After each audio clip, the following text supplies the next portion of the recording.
ভারতবর্ষের 28টি অঙ্গরাজ্যের মধ্যে অসম একটি অন্যতম অঙ্গরাজ্য।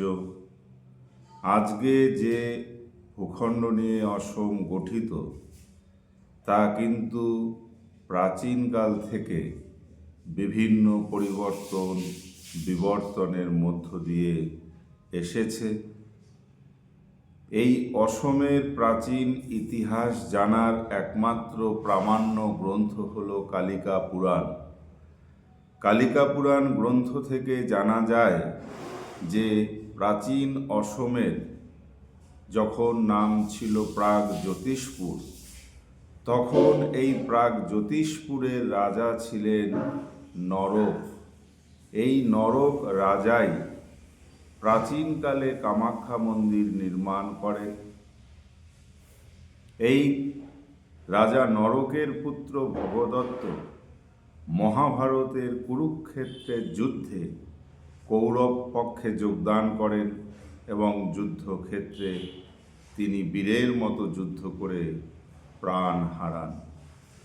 আজকে যে 7টি রাজ্য নিয়ে ভারতবর্ষের উত্তর পূর্ব অঞ্চলে 7 সিস্টার্স নামে পরিচিত যে 7টি রাজ্য, এই 7টি রাজ্যের মধ্যে ত্রিপুরা এবং নাগাল্যান্ড বাদে বাকি 5টি রাজ্য নিয়ে 1947 সালের 15ই আগস্ট বৃহত্তর অসম রাজ্য গঠিত হয়েছিল।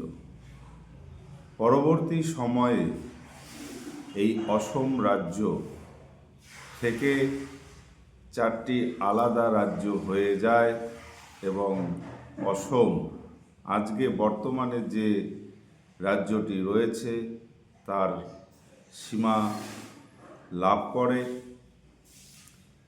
বৃহত্তর অসম যখন রাজ্য ছিল তখন অসমের রাজধানী ছিল শিলং শহরে। 1972 সালের 21 জানুয়ারি মেঘালয় একটি সম্পূর্ণ স্বতন্ত্র রাজ্য প্রতিষ্ঠিত হলে শিলং থেকে আসামের বা অসমের রাজধানী চলে আসে গৌহাটির নিকটবর্তী দিসপুর শহরে। এই 7 সিস্টার্স বা 7টি রাজ্য আমাদের সংক্ষেপে মনে রাখতে হলে আমরা মনে রাখব 3টি রাজ্যের নাম রয়েছে এম দিয়ে, অর্থাৎ মণিপুর, মিজোরাম, মেঘালয়। 2টো রাজ্যের নাম রয়েছে এ দিয়ে, অসম ও অরুণাচল প্রদেশ। TN, টিতে ত্রিপুরা এবং এনতে নাগাল্যান্ড। এই 7টি রাজ্যের অর্থাৎ 7 বোনের 7 সিস্টার্সের ভাই বলে মনে করা হয় সিকিম রাজ্যকে। এই অসম রাজ্যের সঙ্গে 7 সিস্টার্সের অর্থাৎ অসম বাদ দিয়ে 6টি রাজ্যের রাজ্য বা স্টেট বর্ডার রয়েছে, তার সঙ্গে পশ্চিমবঙ্গেরও আন্তঃরাজ্য সীমানা রয়েছে। এটা একটি প্রশ্ন পরীক্ষায় বারবার আসতে দেখা গেছে যে ভারতবর্ষের কোন রাজ্যের সঙ্গে সবচেয়ে বেশি সংখ্যক আন্তঃরাজ্য সীমানা রয়েছে। সেক্ষেত্রে উত্তরটি অবশ্যই অসম হবে, কারণ অসমের সঙ্গে 7 সিস্টার্সের 6টি রাজ্যের যেমন সীমানা রয়েছে, সেই সঙ্গে পশ্চিমবঙ্গেরও আন্তঃরাজ্য সীমানা রয়েছে।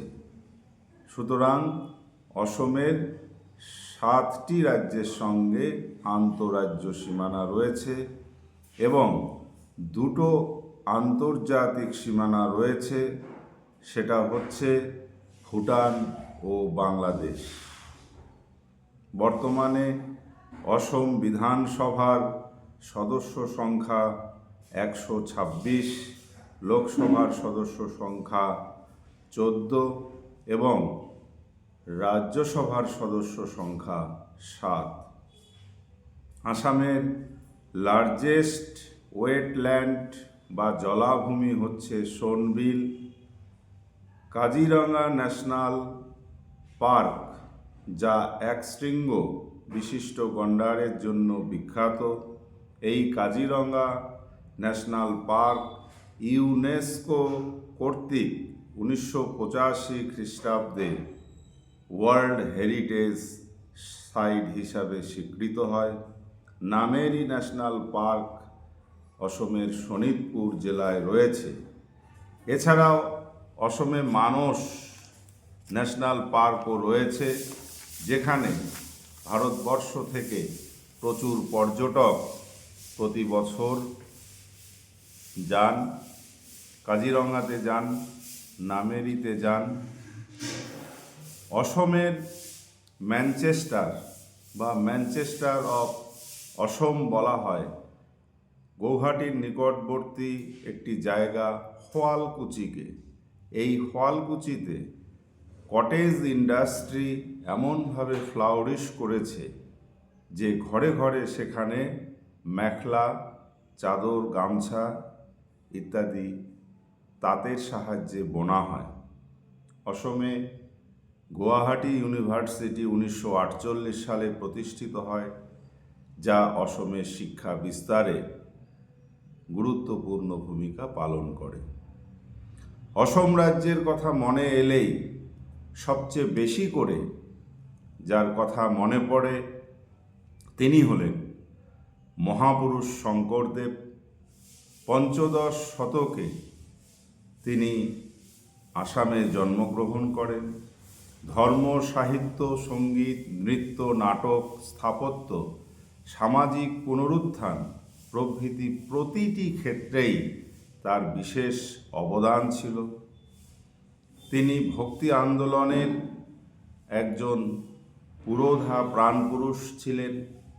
নব্য বৈষ্ণব ধর্মের প্রবর্তক তথা এক শরণম ধর্মের প্রবর্তক ছিলেন মহাপুরুষ Sankardev. Sankardev one act play বা অঙ্কিয়া নাটের প্রবর্তন করেন অসমে। শঙ্করদেব বহু বরগীত রচনা করেছিলেন।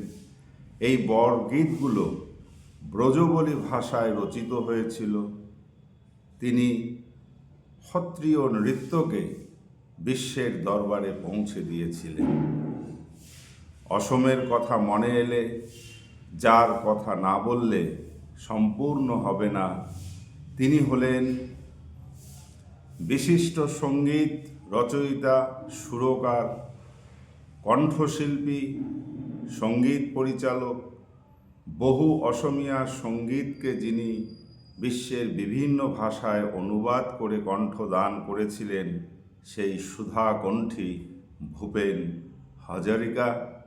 এই ভূপেন হাজারিকার নামে ঢোলা সদিয়া যে ব্রিজটি রয়েছে লোহিত নদীর উপর, ব্রহ্মপুত্রের উপনদী লোহিত, এই ব্রিজটির নাম বর্তমানে ভূপেন হাজারিকা সেতু।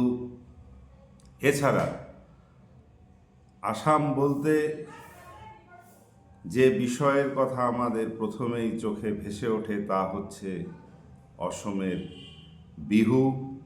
বিহু দু প্রকার, একটা হচ্ছে ভোগালী বিহু, এটা পৌষ মাসের সংক্রান্তি তারিখে অনুষ্ঠিত হয়।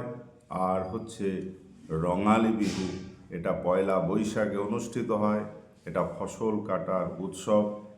এই বিহু বর্তমানে এমন জনপ্রিয়তা লাভ করেছে অসম সহ সারা ভারতবর্ষে এবং বিশ্বের দরবারেও এই বিহু পৌঁছে গেছে। আশা করি অসম সম্পর্কে যে আমি সংক্ষিপ্ত আলোচনা করলাম, এখান থেকে যদি তোমরা এই ভিডিওটি মনে রাখতে পারো, তাহলে অসম সম্পর্কিত যে কোনো প্রশ্ন আসলে তোমরা আশা করি খুব সহজেই উত্তর দিতে পারবে।